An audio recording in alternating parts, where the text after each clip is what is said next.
মৃত্যুর পরেও যে কেউ মুক্তির জন্য এতটা ছটফট করতে পারে তা হয়তো জাবেদের থেকে কেউ ভালো জানে না। জাবেদের মৃত্যুটা তার যন্ত্রণার শেষ ছিল না, বরং শুরু ছিল। এই শহরটা দেখতে যতই সুন্দর হোক না কেন, এর অতীত অনেক ভয়াবহ।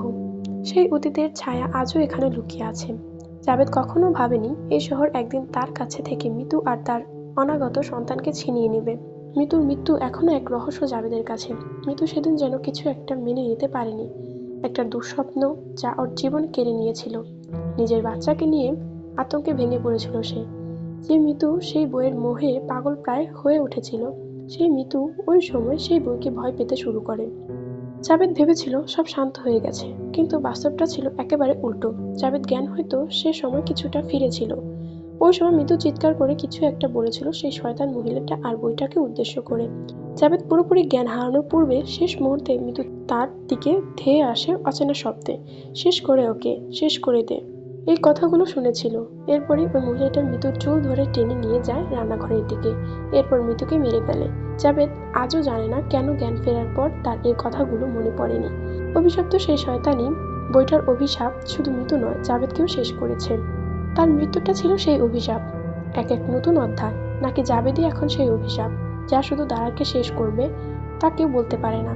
বাহ, শহরটা তো খুবই সুন্দর। আজমির, জায়ান, নাকিব, শাহির, ফাইজাল, রেজওয়ান, আরিস, মাহির, তাদের কেউ ভাবতেই পারেনি যে এত সুন্দর মায়াবী একটা শহর থাকতে পারে। তাদের শহরে আসতে আসতে সন্ধ্যা হয়ে যায়। তারা যে বাসাটাতে ওঠে একসময় সেখানে জাবেদ থাকতো। এটা তাদের ভাগ্যের নির্মম পরিহাস নাকি তারাই জাবেদের মুক্তির পথ ছিল, তা কারো জানা নেই। ঘরে ঢুকতে তাদের কেমন এক অদ্ভুত অনুভূতি হয়। হাওয়ার সাথে যেন কারো চাপা দীর্ঘ নিঃশ্বাস মিশে ঘুরে বেড়াচ্ছে ঘরে, আর কোথা থেকে যেন কেউ গুনগুন করে কিছু বলছে। তারা বিষয়টিকে পাত্তা না দিয়ে রাতের খাবারের ব্যবস্থা করতে থাকে। রাতের খাবার, এরপর তারা ঘুমিয়ে যায়। কিন্তু রান্নাঘর থেকে আস্তে আস্তে শুধু একটি কথাই বারবার ভেসে আসে, আমাকে মুক্তি দাও। পাশের বাড়ি আফরোজা ভাবি আজও ঘুমাতে ভয় পাচ্ছেন। জানালার কাছে তাকাতেই তিনি দেখতে পান মিতু দাঁড়িয়ে আছে, হাসছে আর হাত বাড়িয়ে তাকে ডাকছে। চোখে ভয় জমে যায় তার। পরের দিন সকাল 8টায় সবাই বের হয় শহরটাকে দেখার জন্য। ঘুরতে ঘুরতে তারা চলে আসে সেই পুরনো লাইব্রেরি এক সামনে। এই যে চাচা, আসসালামু আলাইকুম, একটু শুনবেন? এখানকার সবচেয়ে ভালো খাবার হোটেলটা কোথায়? সামনের দিকে 5 মিনিট হেঁটে ডান দিকে গলিতে। হোটেলটার খাবার খুব ভালো হয়।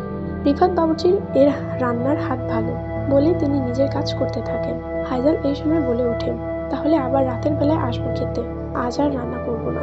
বৃদ্ধ চাচা তখন হঠাৎ গম্ভীর হয়ে বললেন, সন্ধ্যার পর বাইরে বের হওয়া ভালো না। এখানকার মানুষ খুব বেশি রাতে ঘোরে না, তোমরাও বের হইও না, কেমন? সবাই কিছুটা অবাক হয় তার কথায়, কিন্তু আচ্ছা চাচা বলে তারা হোটেলে খেতে যায়। সবাই বেশ মজা করতে থাকে। 10টার দিকে তারা যখন ফিরে আসে তখন দেখতে পায় বাসার সামনে অনেক ভিড়। চায়না একজনকে বলে যে এত ভিড় কেন, কি হয়েছে? উত্তরে লোকটি বলে, এই বাসার মহিলাটি গতকাল আত্মহত্যা করেছেন। তার কাজের মেয়েটা অনেক টাকাটাকি করে কোনো সাড়া পায়নি। শেষে দরজা ভেঙে দেখে উনি ঝুলে আছেন। কথাগুলো শুনে সবার গা শিউরে ওঠে।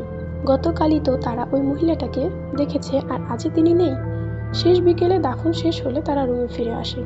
তাদের মাঝে এই বিষয় নিয়ে কিছুক্ষণ কথাবার্তা হয়। সন্ধ্যার সময় চা বানাতে রান্নাঘরে ঢুকতে গেলে শাহির একটা ফিস ফিস শব্দ শুনতে পায়।